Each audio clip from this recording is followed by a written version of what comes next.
on the NewsChannel 5 network. This is OpenLine.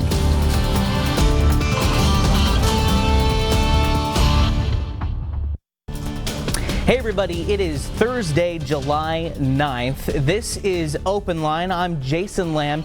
Thank you so much for joining me. It's my first time behind the OpenLine desk, so it is very special to have you with us here tonight.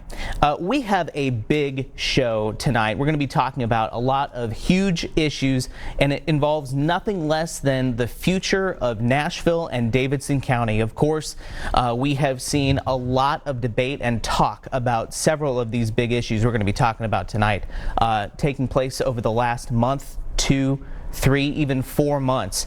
We're going to be talking about tonight the Metro Nashville Police Department and some reform issues that have been brought up with that department. We're going to be talking about Metro schools in the era of COVID-19 and when and how best to open up. The recovery, both from COVID-19, which is happening across the country as we speak, but also we're going to be talking about the recovery from the tornadoes that Nashville and Middle Tennessee have specifically had to deal with. The issue of affordable housing. We know that registers with a lot of you watching out here tonight. We're going to be talking about that. And also the issue of arts among the African American community. These are huge topics and we want to hear from you. We know you have your opinions and thoughts on those. This is OpenLine, of course, so the lines are open for you to call in with your thoughts. The number, of course, 615-737+. That's 615-737-7587. My guest this evening is Reverend Jeff Obafemi Carr. He is a former mayoral candidate, a community advocate. He's also the founder of the Infinity Fellowship, an interfaith spiritual community. Reverend Carr, thank you so much for being on OpenLine tonight with us.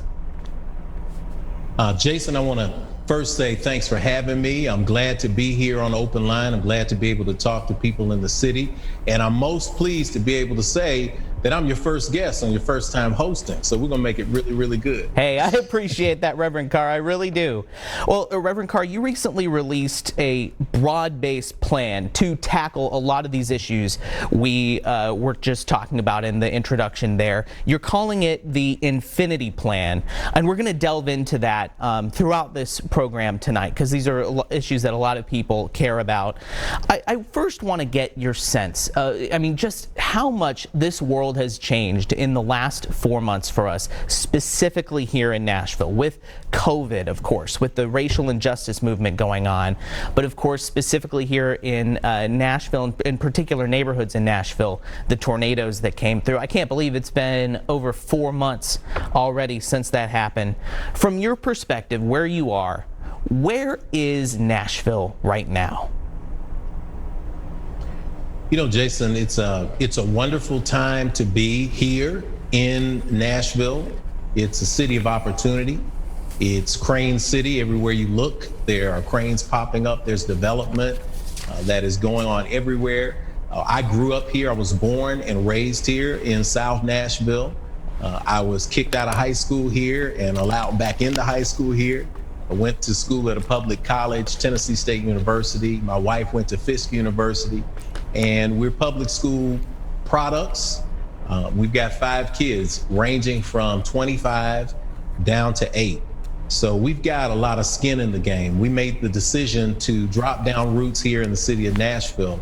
In my younger days, particularly in my 30s, I had to move to find opportunities. And that's a very, very honest recollection of my life in those days. I had to move. I went to New York, I went to Atlanta. I worked as a young artist. I worked as a starving artist. I worked as a creative. I worked as a consultant because Nashville was not an environment where I could find success. Now, Nashville is an environment that's ripe for success. However, Nashville is becoming and has become a tale of two cities. So we have this remarkable opportunity in front of us. Now that we have the infrastructure, now that we have the development, now that we have the international reputation, to actually begin to deal with the issues of inequity that have long been a part of Nashville. The Nashville plan, or the Infinity plan that was released last week, is about 26 pages in length, but it has some shorter spaces in it. It talks about 5 areas that you've mentioned already that we could step up and get some things done in if we put the political will in place to do it. This year has been some kind of year. 2020, we got hit with the tornadoes. We got hit with COVID-19. We got hit with shelter at home, and we got hit with a 34% property tax increase. All of this has happened before we got into the summer very well. So we stand at a crossroads now where we can look at the obstacles and scratch our heads and hope that it works out, or we can see those same obstacles as opportunities for growth if we're willing to be uncomfortable and have the uncomfortable conversations. And those conversations are outlined in the plan. So, Reverend Carr, I know you mentioned the term inequity, and this is a term that gets used quite a bit. Can you differentiate for us? I think this is an important distinction to make. What's the difference between inequity and inequality? Right. Well, inequality is a general societal term. We would say people don't see people as equal, as human beings. Inequities go toward the systemic system that we're talking about. That means that if you're a percentage of a population, if you're 27% of the population and you're getting 0.02% of the contracts that are coming from city government, that is an inequity that is happening there.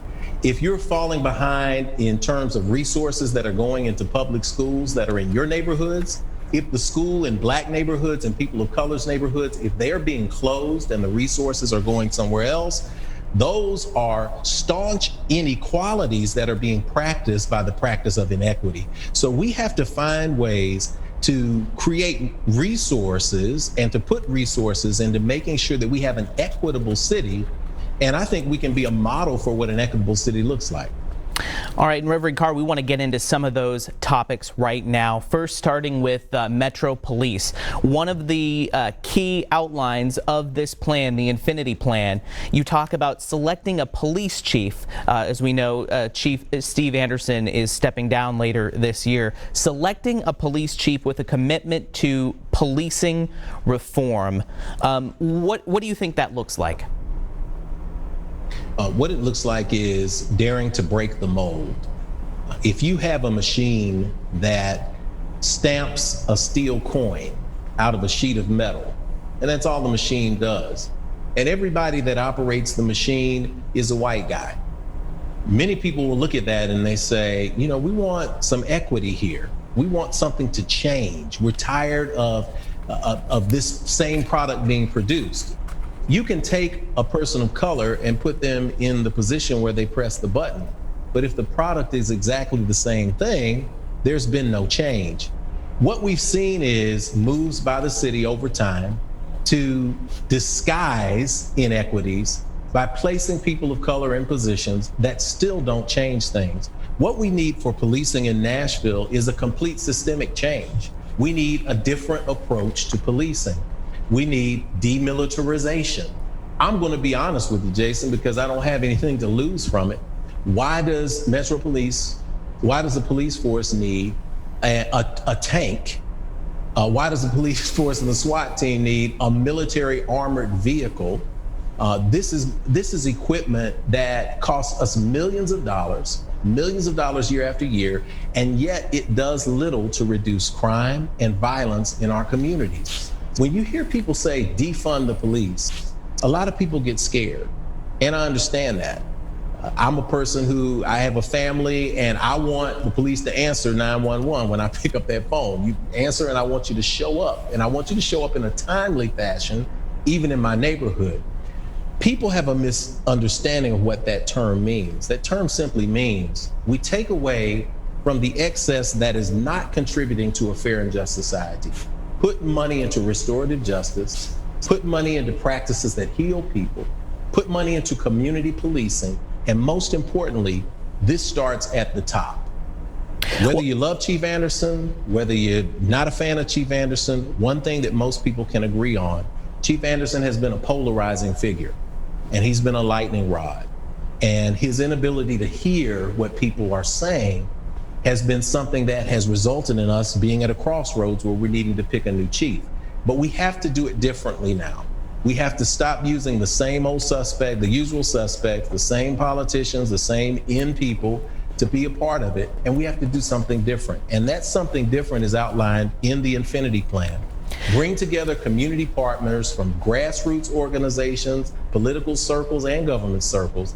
People, put them in a room who may not like each other, but who are tasked with finding a police chief who is going to reset how this machine operates, including cooperating with things that citizens want, including the review board, the community oversight board.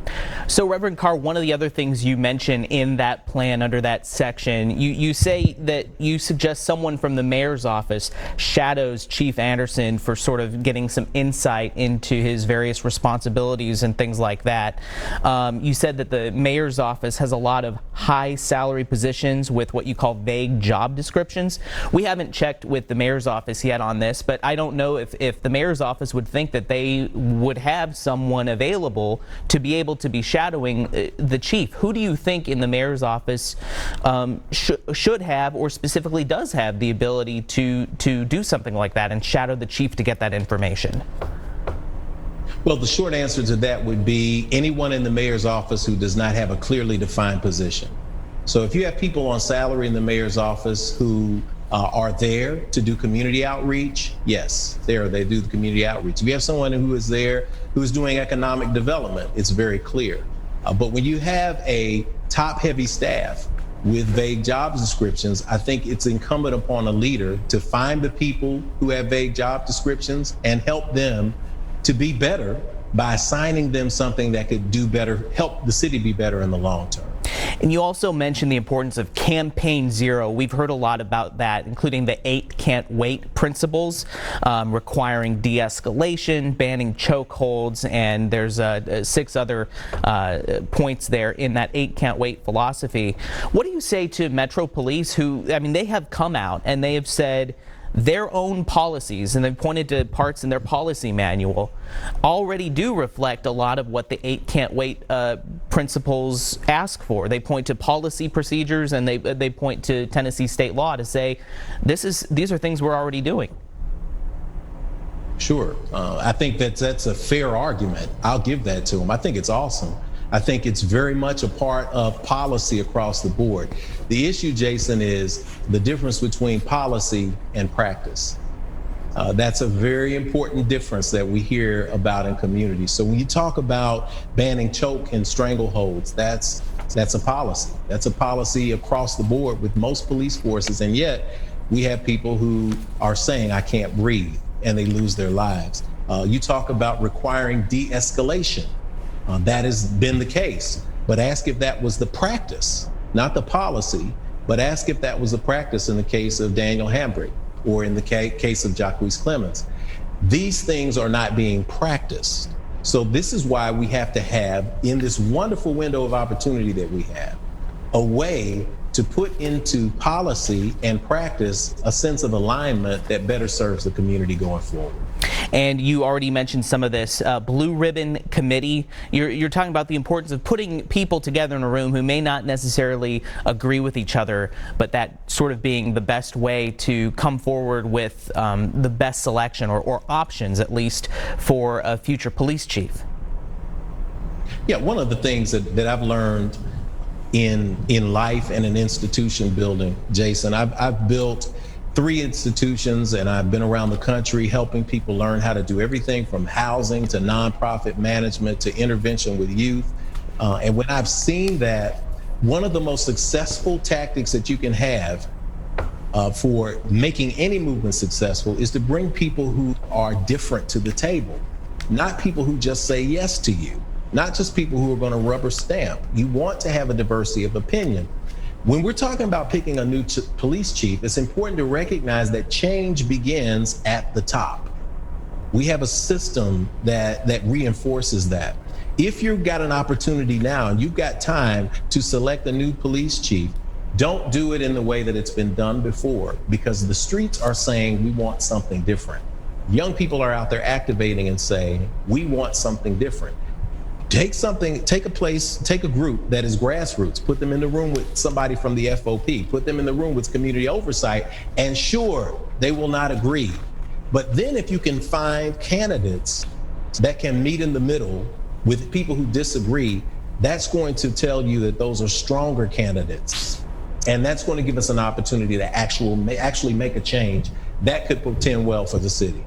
All right, we've got a lot more to talk about here on Open Line. We're going to take a short break. We've got some callers lined up. We're going to get to those on the other side of this break. But we have to talk about metro schools, affordable housing, a lot still ahead here on Open Line. We'll be right back.